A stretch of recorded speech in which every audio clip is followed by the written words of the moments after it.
everyone. Welcome to Webcology here on WMR.fm. It is the 8th of June, 2023, and it's the beginning of Sepia season, I guess. This is Jim Hedger from Digital Always Media and Kristine Schackinger from Sites Without Walls. I'm broadcasting from Toronto, close to the American Eastern Seaboard, under a pall of smoke today.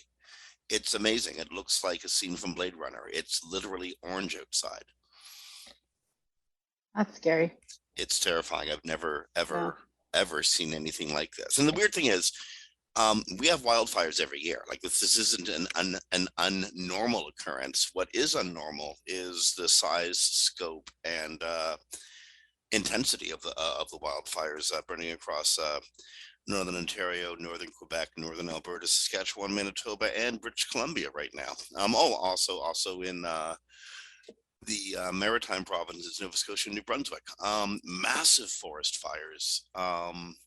Largest fire season on record. And this is really early in the season. It's just the first week of June. It's not even summer yet. So the Eastern Seaboard is covered with smoke until further notice, and there's no sign the fires are going out anytime soon. Yeah, that's really scary. We had a few years back in California had some of their worst forest fire seasons, and in Vegas, we're about a couple hours from the one. We were just enveloped in smoke. So it's horrible. It feels like something apocalyptic, I think. Well, it is kind of something apocalyptic. On a lot of different scales. It's hard to concentrate. It's getting increasingly hard to sleep. I woke up several times last night coughing. I used to smoke a pack a day or more, and I quit smoking about 8 years ago, and my lungs feel incredible. It's for anybody who still smokes cigarettes, honest to goodness, it's night and day. I don't want to be a horrible non-smoker, but it is night and day. You'd be surprised. And my lungs feel like they did when I was smoking cigarettes, like a pack a day of cigarettes. And again, waking up in the middle of the night with coughing fits, that hasn't happened in a decade. Even right now, I can feel the tickle in my throat from the amount of smoke and particulates hanging in the air. And I'm inside in a closed building. Yeah, if you're coughing today, it's not because of COVID, it's because of fire. So forgive people on the subway, but you know what? If you're out and about in the areas that are covered in smoke right now, wear a mask. You have an N95 or an equivalent thereof left over from COVID days. Put it back on. The particulates that are hanging in the air are how to say this? There's wood and soot that you're breathing into your lungs. These are carcinogens. They will affect you in the long run if you breathe a lot of it. Just like if you breathe a lot of cigarette smoke, it will probably affect you in the long run. You don't want this in your lungs. Yeah, today they had Vin Gupta, who's a medical analyst for NBC and MSNBC News, talk about the effects of it. And he's like, it's no joke. If you're one thing, don't go exercise in it. Don't go out for a run, even with a mask on. The other thing is it can affect women who are pregnant and their fetuses or, their babies, unborn babies. And so you want to be very careful, like Jim said, to make sure you wear an N95 mask, not just a regular mask, but an N95 mask. I'm sure you have a bunch around the house somewhere so that you can protect yourself if you have to go out. And if you don't have to go out, don't go out in it. It is dangerous. It's not just awfully irritating on your eyes and your lungs, but as Jim said, also you breathe in a lot of bad stuff too. So Now the part that I think in a business sense that's almost apocalyptic, and I don't know, that's a very big word. It looks apocalyptic outside, that's for sure. Is it's hard to concentrate, and there's we're all working, we're all doing and important and intelligent and often meticulous stuff. And I'm telling you, Kristine, I'm good for a couple of hours and I start getting tired, and I know I'm not operating on 100%. There's just no way. I don't feel like I'm operating 100%, and it's this damn smoke ball. Oh yeah, definitely. When we had it here, also, it just was very just very eerie. You know, the sun was like this red, bright red dot Yeah. behind all the smoke, and we could see the fire, the light of the fire. So you're not as close to that, but the light of the fire behind the mountains here, and you didn't know if it was going to come over the mountain and start coming into the city. So it's a very preoccupying event, let's Yeah. just say. So it's Well, no wonder it's hard to concentrate. Also because, as we both know, that the accelerated fires in Canada are due to climate change issues as well. So it took a normal fire and makes everything bigger. I think sometimes people don't realize it. Climate change often just means something that normally would have happened becomes much worse. but A yeah, but hurricane, maybe it would be a 5 instead of a 3, or the fires may have been one place in Canada, but now are all over northern Canada. Sorry to interrupt, Jim. I was just going to say, also, if you have not seen where the fires are, just look up a map today. You know, search for one, and you can see how incredibly vast this set of fires is. It's immense. oh, absolutely. A really good resource out there if people are interested is firesmoke.ca. Firesmoke.ca gives you maps showing the direction that smoke plumes are going in, and not if you're in Detroit or Toronto, Buffalo, New York City, Albany, Montreal, Quebec City, whatever. You're probably not going anywhere. So, but it'll tell you how much smoke is going over you. Anyway, that's how we're starting this week, and it's a very weird way to start the week. So yeah, I'm a little worried about AI killing us all, but evidence suggests that we're going to do it to ourselves first. That's something to laugh at, but kind of just, yeah. There was a okay, just while we're on that, so this is a great segue into it. There was a story last week about a real world test in which a AI influenced or augmented Air Force drone somehow ended up killing its operator. As it turns out, the story of that operator's demise was greatly exaggerated, because this was a thought experiment, not an actual experiment. And according to Colonel Hamilton, he misspoke in a presentation. And nobody would actually conduct this experiment in the real world because that would be very stupid. What?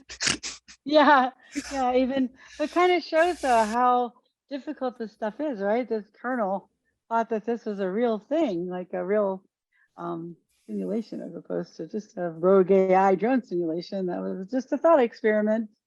So you have to be very careful about things nowadays and making sure you check all the sources, especially if you're a colonel in the military.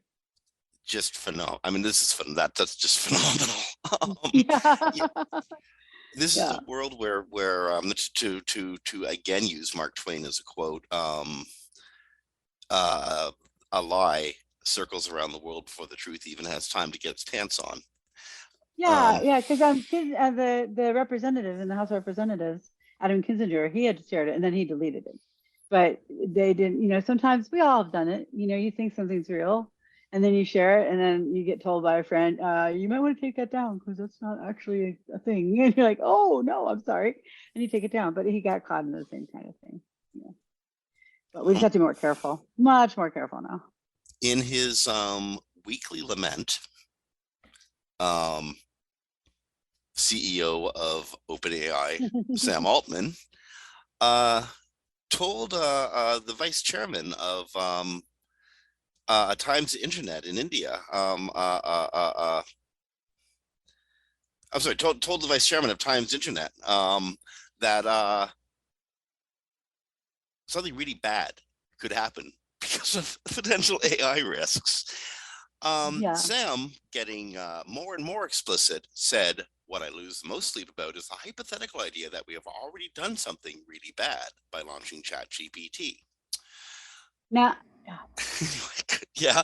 well, I will not say the person's name for respect, but we do have a mutual friend who actually knows him and says he's a very, very nice person. And I said, I am very glad to hear that, but he did release this, and this is just my belief, because he needed funding and didn't really think about what could happen when that happened. So I think maybe at first I thought his responses were kind of like covering himself, but I kind of start to think that maybe he actually starting to realize what he might have done. So they Well, are going to be at DEF CON this year. OpenAI is. I hope he comes get the so interview. that Elbow your oh way in, beat other people up, seriously hurt somebody, but get that interview. well, I could probably know people who could get that to happen, but the thing would be, if he really wants to know what could happen, he really should come to DEF CON personally, and I don't mean just as a visitor, who comes and is escorted in and escorted out. Like Representative Swalwell from California, when we were having the voting machine concerns, he came to DEF CON and he talked to people. He was surrounded, of course, by security and stuff, but he talked to people. And if Altman wants to really know what could happen with his inventions, then he should come to DEF CON and talk to people individually, because I'm sure many of them have already been working hard on figuring out what they can do with it. So. Oh, indeed. Oh, and it will tell you, by the way. I got it to tell me. I got it to tell me how to hack some of it. So I just worded it in a way that it didn't trip the, I can't tell you that because I am an AI system. So. Well, interestingly, somebody I'm sure at DEF CON is going to release the how to prompt AI in such a way that it doesn't know that you're, but Microsoft. That's a nice thing. Before you change. Yeah. You change, sorry, just want to let you, that is actually part of the AI village. They will teach you how to prompt inject if you attend DEF CON this year. Yeah. In such a way that it doesn't mess up whatever safeguards are, or it doesn't trigger whatever safeguards exist in the system that you are prompting your way in through. And can I just say real quickly, that is the problem about security with a large language model, right? Because when you do regular security, it's like if else statements, whatever in a code, there are ways to secure your code. How do you secure language? If I just figure out the right way to ask a human a question, they'll tell me the answer without me actually asking a direct question, right? It's kind of similar to large language models people are discovering.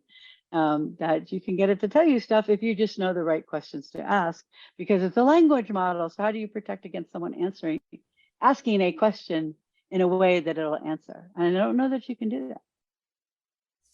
Okay.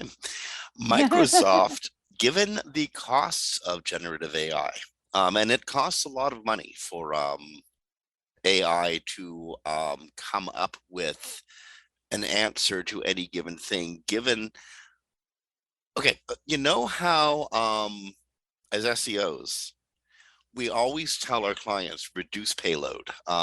Don't make the browser have to download all that JavaScript every time it makes a request for a page or whatever, we're always telling our clients, like, be easy on the browser, right? Yeah. Imagine every time a prompt is made to the AI system, it has to generate a response. And to generate the response, it's got to go through all of its corpus of knowledge, which is a lot of stuff, Not corpus of knowledge. Remember, it's predictive text. It is. Well, okay, it's corpus of stuff that it was trained on. How's that? Yeah, predictive text. It's got to create an answer.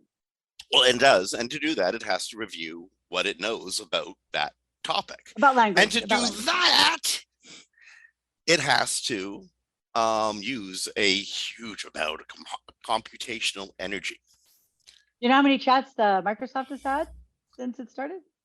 Billions, I'd imagine. Not billions yet, but 500 million chats. Is that all? And 200 million images. Well, when did it start? Like 2 months ago?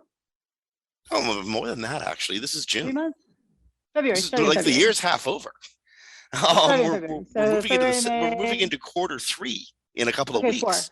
4 months. It's been open 4 months. By the way, doesn't that blow your mind? It's Q3 in just a couple of weeks. I know, it's crazy. And by the way, it was 77 in Vegas yesterday, which would normally be in 3 digits in June. So. Yeah, well, there's a pall of smoke over my city today, and normally it would be blue skies. So, welcome to the club. Exactly. So anyway, you were saying the cost of, I just wanted to let people know. The cost is phenomenal. So again, I want to liken it to what we tell our clients, reduce payload, because going to cost the search engines a heck of a lot of money to run all this code that's found in your head. It's probably not gonna. Well, it's the same thing for the same sort of phenomena happens for the search tools when they augment search results using AI, generative AI. It's costing, I think you read a stat to me before the show, Kristine, that using AI in composition in search results is costing Google on average, I'm not sure how they figure this out, but like 1,000 times more, like say in energy Well, production or something, energy usage than it would to have a traditional search result. it could. The reason that Google's model, so Google could use a more advanced model like ChatGPT, Mm? but they don't, and which is causing them problems because people are like, why is Google not as good? Because the ChatGPT style model would cost 1,000 times more, and we don't know specifically what they mean, but I'm going with probably energy and GPU consumption, because GPUs are what they use to run the language models, and they're very expensive. So this is clearly a problem for Microsoft. And So, anybody. so to get around that problem, Microsoft is trying to teach people how to prompt. Yes. This is actually a really big deal for them. And I think actually this is probably a good idea. I sort of think that career as AI prompter was probably a little pie in the sky. I don't know if there's going to be great careers as AI prompters in the future, but Microsoft's going to make it easy if you do want to be that.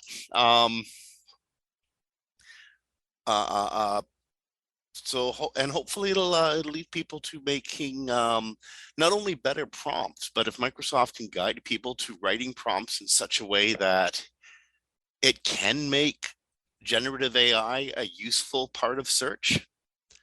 Again, I'm not sure if that's possible, but I am sure that if it is, it comes from how it's prompted and what the user wants to use it for. Well, and also if users are getting what they want, would definitely reduce the number of prompts that they would give. Although I don't think this is really going to be that successful, because we've seen how people search. You know, when you see we don't know people individually who are searching, but you can see the words that they typed in. And if after 20 something years, people are still having trouble with that, I don't know how they're going to do it. Prompts, so we'll see. Well, So I've been using the Chrome OpenAI browser extension, which has a handy feature when you're using Google. It brings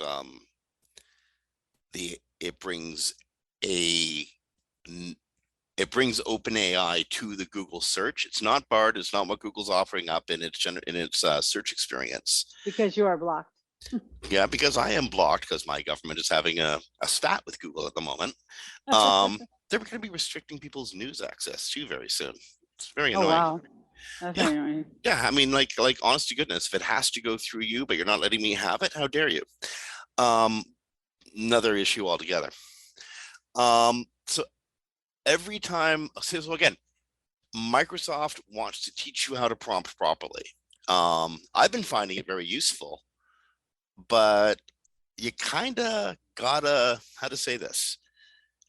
You kind of gotta understand that the information that gets served up in relation to the query may or may not be right. Yes, And because it that's where it gets hallucinates. hard, because it Yeah. looks right. I asked earlier today, I asked OpenAI what the most controversial event in the last 50 years was. And it wrote a 7 or 8 paragraph essay. 9/11, by the way, was the most controversial event in the last 50 years, given everything that stemmed from it. Really? Like taking down the wall wasn't a big one?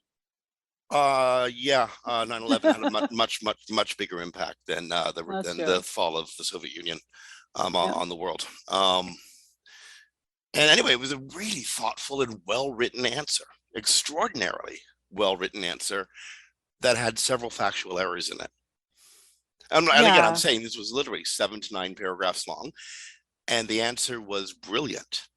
Had a student written this and then re-edited it 2 or 3 times and weeded out the false information that was in there, then it would have been a university level response to a prompted question. But there was a good deal of misinformation. involved in what was, again, what I thought a very smart, quick response. Spotting it is the trick. Yeah, well, that's the thing. So because it's I again will restate my belief that these do not belong in search because people confuse them as search engines and they are not. They are predictive text. They train like ChatGPT. I don't know how many documents Google trained on. They haven't told us. Trained down 1 trillion documents with 780 billion parameters on ChatGPT 4, I believe it was. Could be 3.5. And so it knows how to speak, it knows how to predict the next word in a sentence that would most likely be used. And it uses semantic embeddings to like ground it, like being used as, like you search for this, so it knows that these things are related to each other. And so it won't say something silly like, I want to take my dog out for a walk. How do I do that? Well, you can make it fly. Like it knows not to have a dog fly because that's not related semantically. But it is not a search engine. So, so when you get misinformation or disinformation in there, it's not intentionally trying to do that. It's just is using, it's predicting the next most likely thing in a sentence, which in what it trained on were what you saw as the factual errors, right? So people have to be really careful of that. And I do think that Bing and Google and ChatGPT are both very remiss in not making that extremely clear on those systems, because people who don't know things about a thing are going to search. Like if I did sports, I could search about sports. I wouldn't know if something was accurate or not most of the time because I don't follow a lot of sports. So I would go in and I'd put that out there. I'd write it a paper. I'd do an article. I'd use it as my research, but it's not research because it made it up because it didn't know. Just like the Guardian had all these people asking him for articles that they never wrote because ChatGPT made it up. People see citations in ChatGPT and they think that's a real citation, but it's not. Large language models can't cite where they got the information because it's not a knowledge base. It's a predictive text model. So it trains like a human, like when you're little and you learn your ABCs and then you read little books, and except it did it on 1 trillion documents. And then it was trained to sound super confident to human beings by using human beings to chat with it. And for what it's worth, Kristine, in the example, in the incidents I was encountering ChatGPT in my search results, the plugin for Chrome was making it perfectly clear. It had a number of warnings. Oh, that's good. That's good. The limitations, yeah.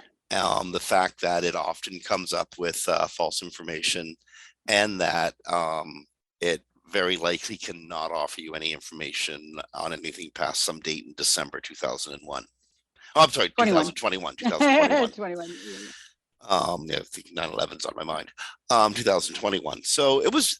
So the version that I'm using, every time I use it, this little warning screen comes up, and it's fairly, and I got to click through that warning screen. I'm sure there's a way to toggle that off. I haven't found it yet. So it's been fairly explicit with me, and which I appreciate. But and again, I found it very useful. But yeah. I'm also, or I have been in my past, a media literacy trainer, and I'm pretty good at knowing what is and isn't factual. And I'm even better at knowing that I need to double check everything because I don't actually know. I know that for sure, unless I double and triple check and get it verified, because that's good research. Exactly. But people, it's great that the plugin does it, but the websites don't. Google doesn't put it like a mass. It just says information quality may something. Like no one's reading that. So I do think it's remiss. I don't think they belong in search, as I've said, because they're not search engines, and people think they're search engines, and then they get wrong information. And that's not good. And that will, by the way, real quick. One thing I use a search engine. I'm sorry. I was just say that'll decrease people's trust in Bing and Google as products. One thing I use the search engine for very, very frequently. What's that? A dictionary, spelling. I can't spell to save my life, and I'm a writer. I can use spell check, certainly, but I want to make sure the word I'm using is exactly the right word. And so I very frequently take one single word, go to Google, consider it really heavily, go to Google Trends, consider, a whole choice of different words I might use. And, writers, this is the writer's hell. You can literally spend hours on, or long minutes on single words. And the spelling of a word, I'm Canadian, so I have the extraneous U in very many words. We spell slightly differently, but the spelling of the word in English is fairly constant. Doesn't change often. In fact, ever, unless you got an extraneous U in there. For things like that, I find AI can be, again, extremely helpful. There's not going to be a change here. It hasn't changed in almost a century. Math, chances are, chances are 1 and 1 is going to equal 2, even if you're doing advanced trigonometry. Now, Google Bard has just released a engineer, well-named, because it's named by engineers, implicit code execution. It is now able to, with 30% more accuracy, deal with internal logic challenge tests. It's better at math, it's better at data analysis, and it's able to take its computations and export it directly into Google Sheets, which means, of course, you can copy and paste it into Excel and feed it to OpenAI, because they'll teach you how to prompt it properly.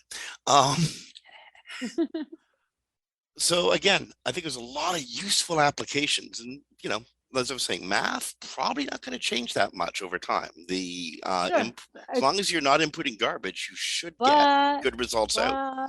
It's predictive text, doesn't generate calculations. So there have been people who have tested and have found it's been very wrong. So even though it might be more accurate than language, 30% more accurate. Yeah, but it still has issues to it. Well, indeed. And then the reason I'm exaggerating the 30% is that implies that there's 70% unaccurate. You know what I mean? Like, if it's 30% more accurate, what happened to that other 70%? Exactly. But the thing is, it's great as an assistive tool. I don't want to sound like I'm down on it as a tool. It should be a tool, but not for things you don't know about. Like, I saw people, in our industry, I just had it write a whole application for me. I don't know anything about programming. It's like, no, don't do that, because you could be introducing in security risks to people's computers or their browsers or to people's phones, and you would have no idea because you don't write code and you don't know what's good or bad. People who write code have told me they find tons of errors in there and they fix them, but it's great because when they're stuck on something and not sure how to get to the next step, then they put it in and they gives them a place to start from. It gives them some code to start from. So that's fine. I mean, most programmers will tell you they never write their own code from scratch. They always borrow from other people, other coders. So that's fine. But just don't use it.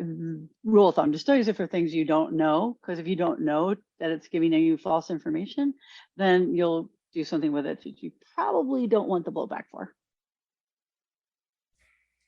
Okay. Nothing to say back to that. So there you go.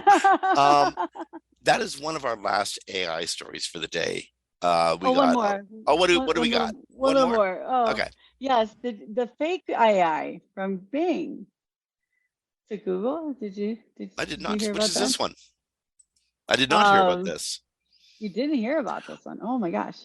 Oh, is this where you go to Bing and you try to get Chrome and it goes, yeah, no. Basically, it doesn't go no, but it gives you a generated search answer that's fake. Okay, so generated search. For the radio audience, exactly what happens to make this happen? What's this all about? The writer at The Verge was trying to download Chrome on a new Windows 11 computer, and he typed it in to the Microsoft Edge search bar, and he was greeted with a full Microsoft Bing AI chatbot window.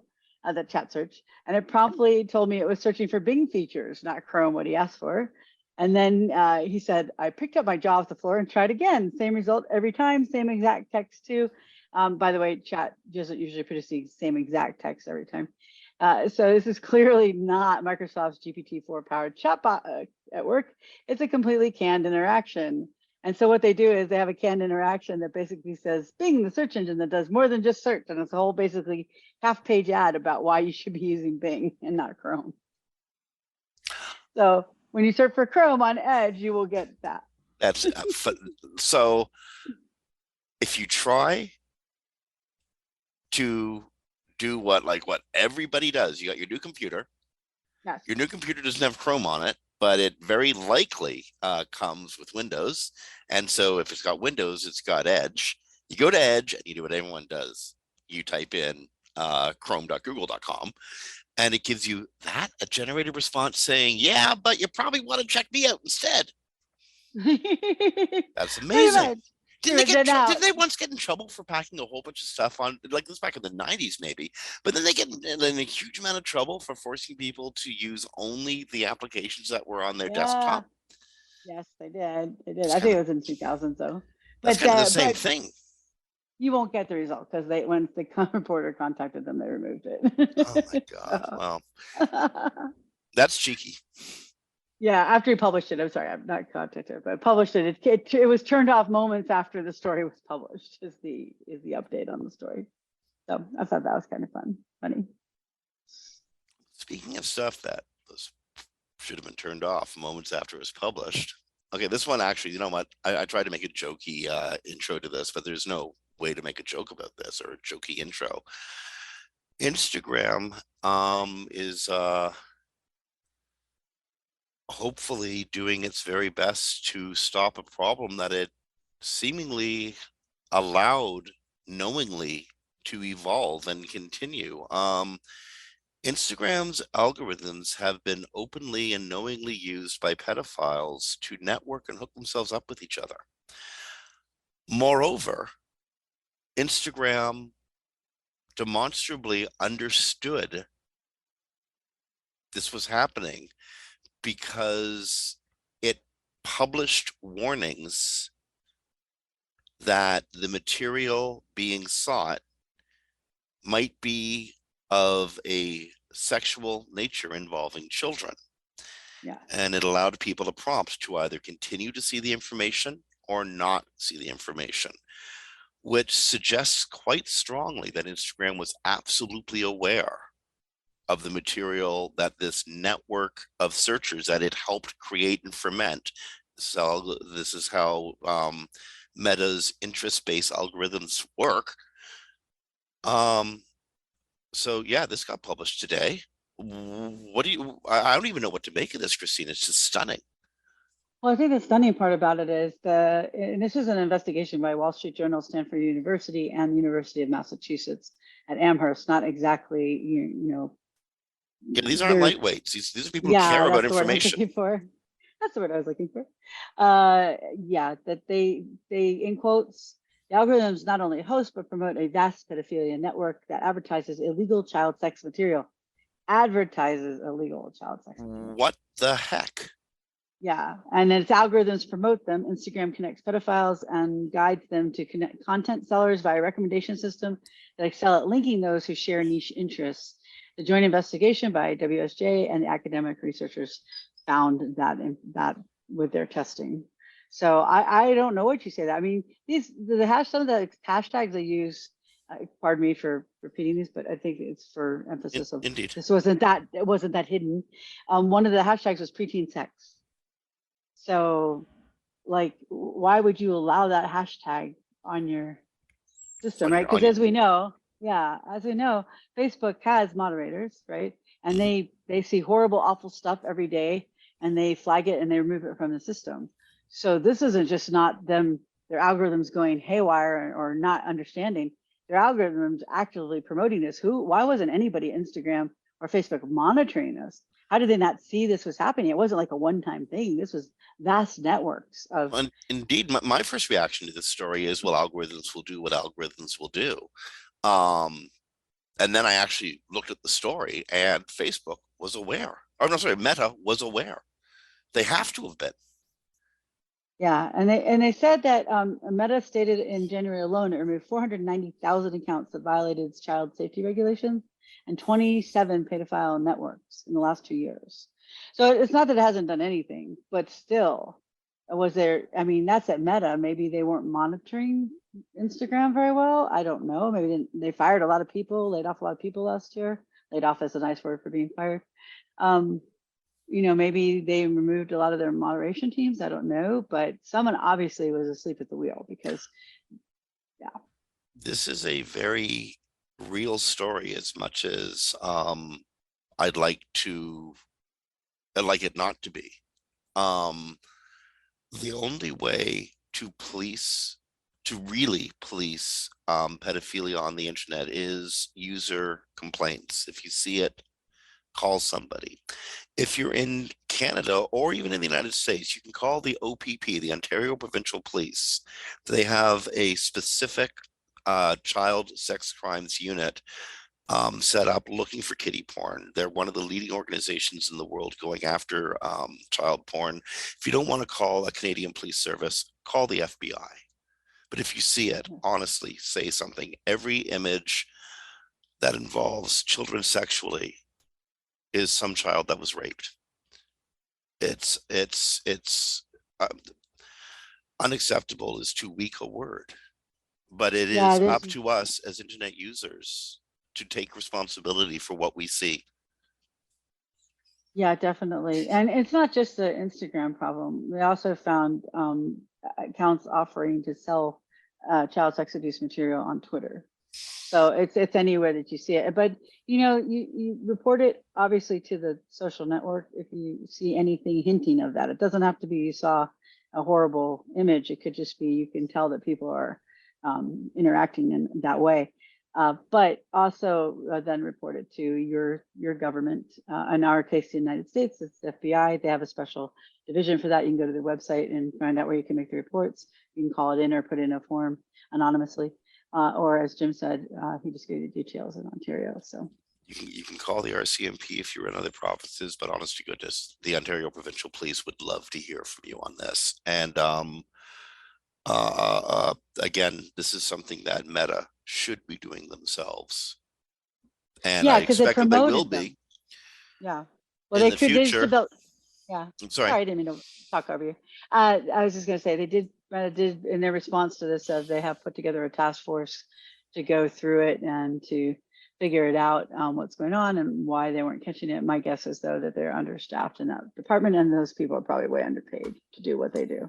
Seriously, given the billions of dollars in profits that these platforms are bringing in, that's just not good enough. No, it's not good enough. It is not an excuse by any means. And truthfully, at some point they should, if this continues, this kind of stuff, they should face criminal action. Yep. I don't know, company or personally, but one of the two. Absolutely agreed. Okay, we needed to report on that. It's an awful subject, but it's a story that is very real, and you just can't let that go past without reporting on it, especially given the importance of Instagram in our marketing ecosystem. I'm drawing huge traffic on one of my e-com sites from Instagram. Oh my God, it is amazing. I'm not kidding. Like seriously, it's amazing. So these that platform being used for child sex directly impacts us as SEOs. It cannot be used that way. Okay. Besides which, okay, fun SEO stuff. Finally, I want to start with a really dumb one. This is like the weird SEO theory. Okay. Okay. Have you ever heard of Index Bloat? Yes, I had a site with it. I've never heard of that. I don't believe it exists. What the hell? Google will index anything it possibly can. Well, there's this thing about your. I just came off of 4 days of camping off grid, so my brain's a little fried for text. I mean, you can call it? You can have crawl limit. Okay, there is crawl limits that I agree on. There's not, but there's not really for small sites. Like it's not. It's I mean, they're never going to hit it. There's no such thing. But there's only so much of a site Google will crawl. But what if every one of your pages is lightweight? I mean, it's got a good head section. It may well be serving things through Java or CSS, but it's doing it wisely and smartly. It's doing all the right things. Every page 200 is okay. Results in 200 status. So, have you ever seen a site like that? This is an imaginary site. Oh, well, of course it's imaginary, but I mean the whole idea of Index Bloat, I think, is imaginary too. So why not talk hypotheticals? If it's good information, Google will index it. If you got craptastic stuff, sure, Google might pass it over. But I don't believe in Index Bloat just because you got a big site. No. I mean, okay, I had a site that had, when you used to be able to go in to remove the report, where you could see like what pages Google has discovered, and not like in the other reports now where it's like pages discovered, not indexed, not like that, like literally everything it discovered.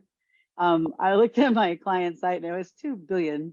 And I counted it 3 times to make sure I had the zeros right. And I was like, why do we have 2 billion pages reported in Google, right?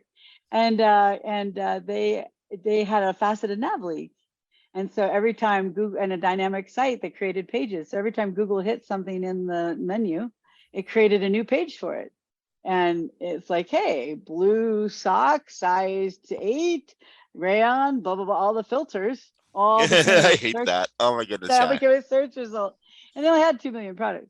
So that, but this site also ranked number 1 for incredibly competitive terms, was visited by Google multiple times a day because of the e-commerce site.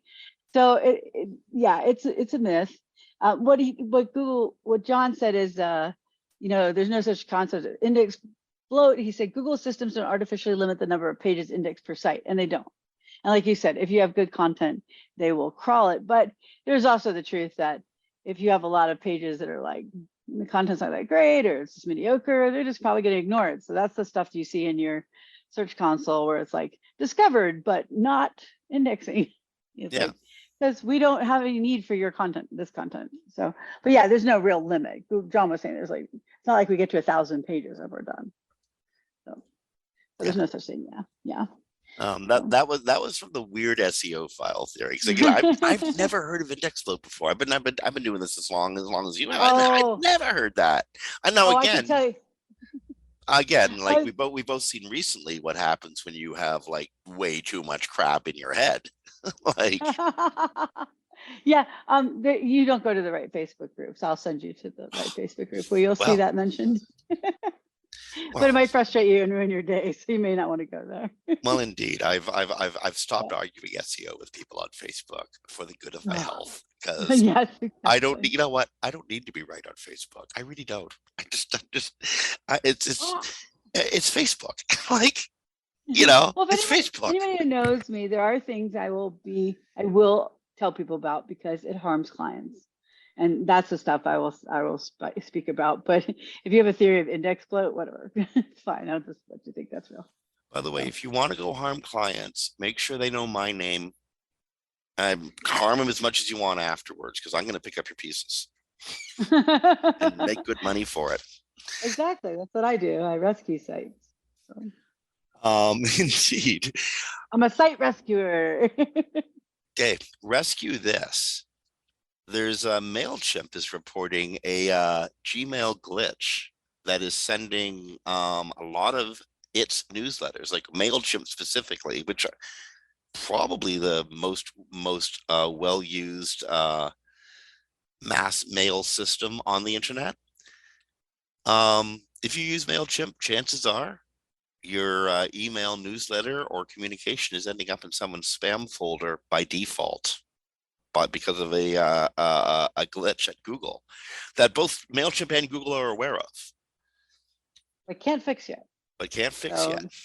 Yeah, but it shows up in your email open rates will nosedive if you're having this problem. So you'll find out that suddenly nothing's being opened. Why? Oh, it's this, not something you did. Okay, now email marketing is still a really significant traffic driver. Until they get this fixed, you gotta. What would you tell your clients to do? Like, how do you solve this? It's a really hard one, right? Because email still, most people probably don't know this, is still one of the highest converting methods of reaching your user, higher than organic or paid search. So are we talking like all caps in the subject line? Look here.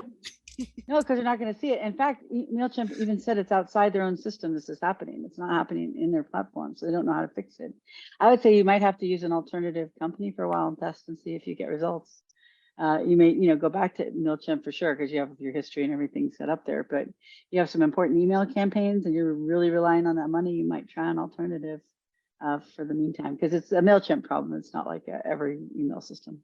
And again, like Kristine said, it's a MailChimp problem that isn't MailChimp's problem. Yeah, then there are no real details. It just says it occurs outside their platform, so it's hard to say when it'll be fixed. So that's an odd. I've never had that actually. They can't fix it platform because it's not us, but we'll fix it. But it's not us. Yeah. MailChimp can't fix it, but they'll happily talk to anybody who can. Because it's not them. It's probably Google, and it's probably like some stupid IP-based blacklist that has simply Yeah. found every possible MailChimp IP under the sun. I bet you're using AI, and has put it all on one big master blacklist. That would be my guess. Very possible. Yeah. My email that happened to my email once. People were sending me emails, like, and I wasn't getting any of them. And I tried to send people email, I'm sorry. And they would never get them, not spam folder, nothing. It was completely blacklisted because somebody spoofed my email address and they were using it to send spam, even though it wasn't my actual email address. What I would do if I had clients using MailChimp is, number one, I would go look at past open rates and see what email system the majority of people who opened the email communications were using.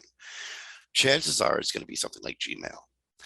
If that's the case, go look at your Gmail screen, your default Gmail screen, most of the time, and see if there's any way that a percentage of people you're sending it to might have a screen that will show them the first couple of emails that come into a spam, show them the header on the couple of emails that come into the spam file, or I'm sorry, the subject line.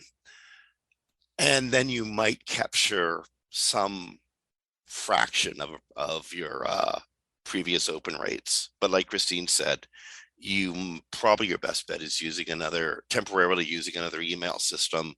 But MailChimp has all those juicy stats that you want to keep your hands on. Yeah, and your lists and your history. And so I wouldn't Yeah. advise like changing, but it's good to have a backup system on anything that you do online so that you have another way to do things. Yeah. So, yeah. Okay, so these ones are neat. In our show notes, we have this relates to Google SERPs, but the composition of Google SERPs, search engine result pages. And do you remember back in the day when Rand and SEO Moz were selling page sculpting, or selling, like, you could sculpt your page rank and sculpt the energy of Google going through your page. My link juice. I know people hate that word, but it's my favorite. Yeah, and there was some interesting theory behind the idea. Put it that way. The veracity of link sculpting, I'm not so sure, but the theory was that's fun to play with when you're sitting around with a bunch of SEOs having drinks. Stuff like that is fun mental games. A new one, which I think actually has like a good foundational substance, SERP composition. You can actually do things that affect the way Google will compose search engine results. And that's responsible SEO. I don't think you can package that and sell it in a box. Sorry, Rand. But it's still good to think about. I want to do this with my client because they satisfy condition X, Y, or Z, The one that I really, really like is an answer that Gary Eyes gave about getting a snippet of video in search results. Google wants to show video. More dynamic, you get a lot more clicks. Probably they make a little bit more money on the ads that get shown with the video, etc. Right? Right. So how do you make that happen? How do you get that video snippet into your search results? Well, according to Gary Eyes, you need to have it as part of your main body content, and it has to be fairly high up in the content. It doesn't have to be like the very first thing that loads. It's going to be the first thing that Google perceives on the page, but it should be in the user's face. In your face. That's pretty much what Gary said. Face. Yeah. Yeah. Sounds like something Gary might say. He did. That was his quote. In their face, right away. So, there you go. Put the video high in the order. Make sure that it's not clunking out your page load speed. Okay, so could you put the video high up in the load order, but only have it load if like there's an interaction with it and still get the clip? Or would that kind of preclude Get the you get the click, but you wouldn't probably get Google to. so Well, you wouldn't get the clip in the search results if you no, I thought needed you could click. user interaction to make the video run, right? Yeah, I'm gonna say Google's gonna determine because Google can follow the link as long as it's in the code. Now, if the link doesn't show up, it would never see it. Yeah, you see But that? yeah, Sorry. no, I was just saying. So yeah, so I don't know though. If the code it's in the code, but it's not showing in the render right away. If Google's going to consider it important enough, like it does with tab content, No, I think you're right. I think to it's got to yeah, be it's got to be on both immediately on first glance. yeah. And so that's a dev trick to get the video in, but not screw up load time. Well, there's Um, also a way to give like a preview load, so it only show like an image of the screen, mhm. and then when you click it, the video loads in. So then that changes your page load And because then they're not. that would be Yeah, good to get the clip up on the SERPs, yeah. yeah, that's fine, and that's an acceptable way. There's a way to load in the code for that, and then I don't know because they've been back and forth about video schema. It used to be that the only way it would show up is if you had video schema. I don't see Gary talking about it here, and I'd have to review to make sure that's still required, but it was required. I saw a client lose 60,000 visits a month, and they couldn't figure out why, and I went to their video, and they removed their schema, and so Google wouldn't show it anymore. There's not many required schemas, but in this case, up until last time I checked, like a month and a half ago, 2 months ago, it was required schema.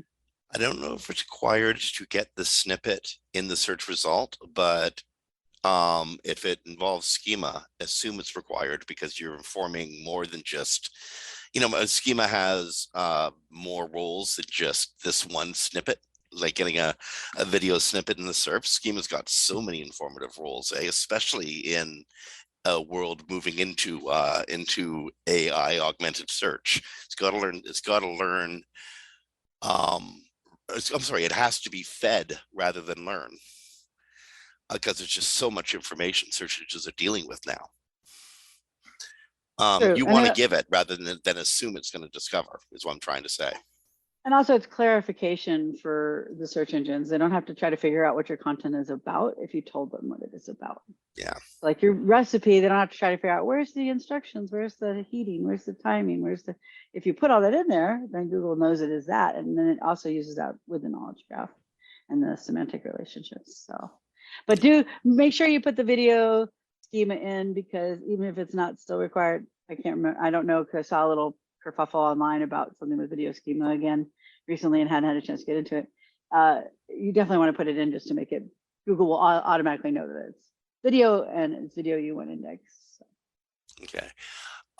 Also speaking to search engine result page composition, when you get results that are sort of stacked on top of each other, you get like your main result and then it's sort of like a sub result that's sort of indented a little bit, but just underneath. That's really cool when that happens because you're taking up more space on the search engine results page. So you're like, yeah, let's see for SEO. And I just knock my competition down a little bit. But that actually might be indicative of query cannibalization. And you don't necessarily get the double listing as a result of every query. You may, in fact, be getting fewer impressions and fewer clicks because of the cannibalization. You have 2 pages going after the same relative topical keyword queries. It may be indicative that you're creating a problem for yourself and you might want to consolidate those pages.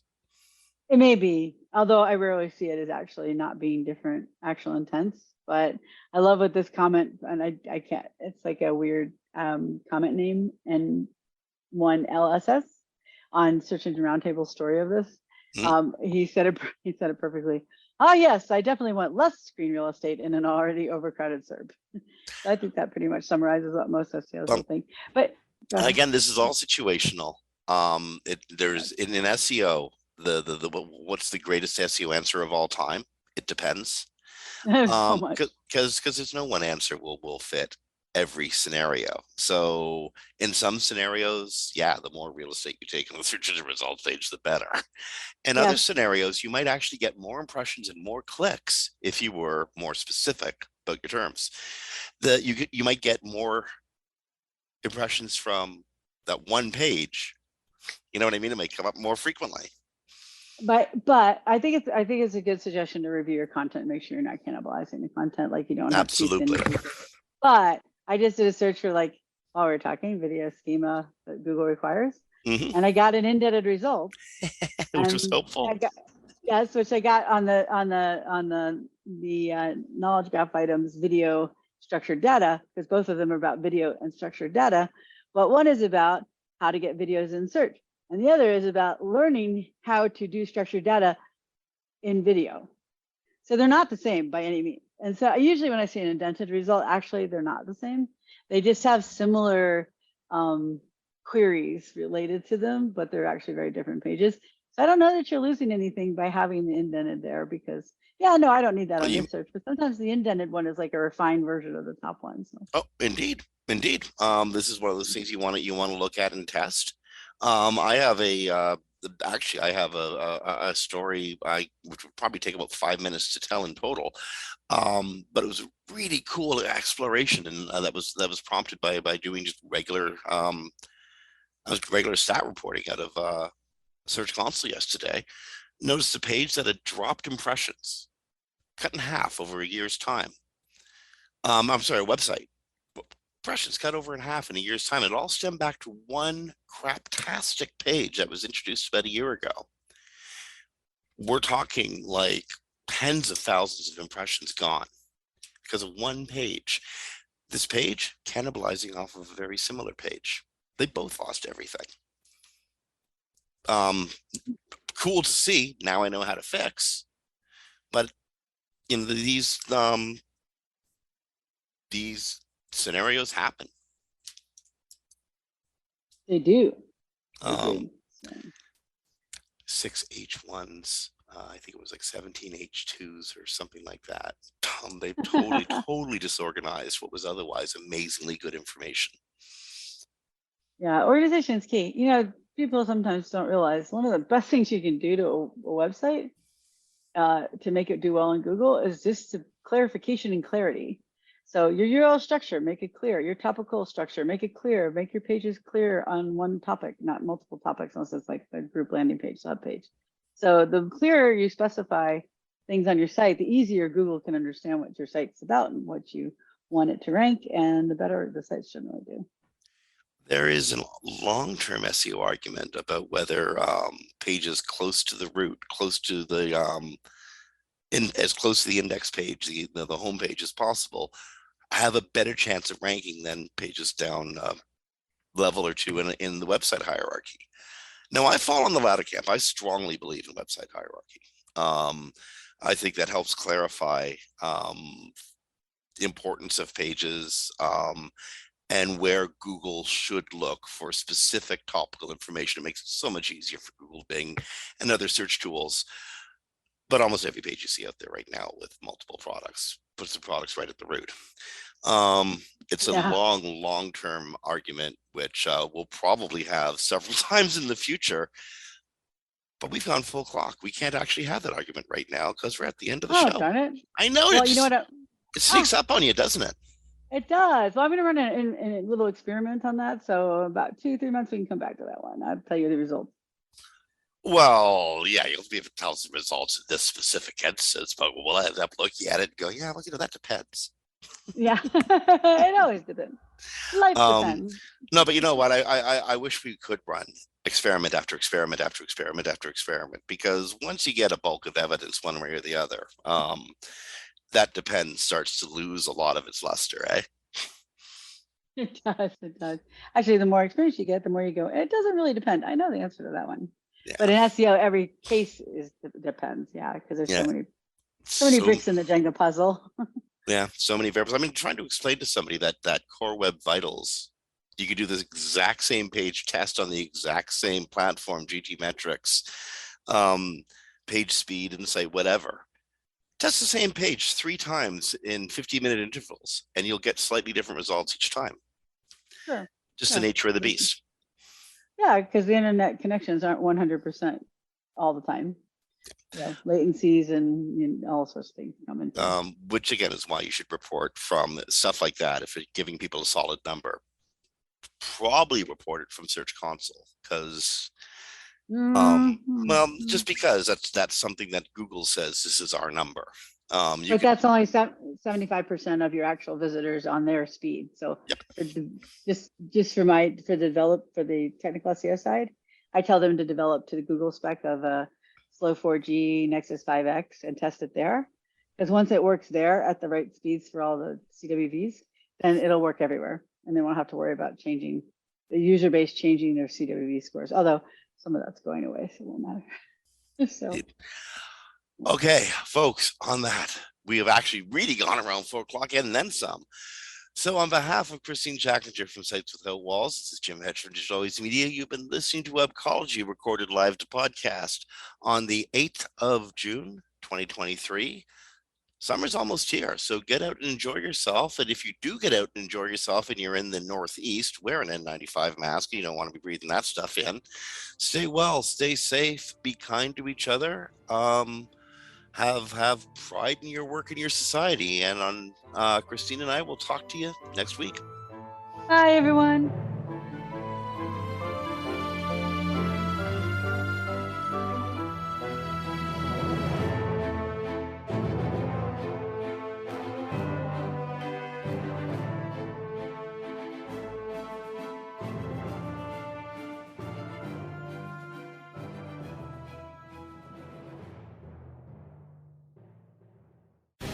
The opinions expressed on this program are those of the guests and hosts and do not necessarily reflect those of webmasterradio.fm's management or sponsors. Any rebroadcast or redistribution without authorized consent of webmasterradio.fm is prohibited.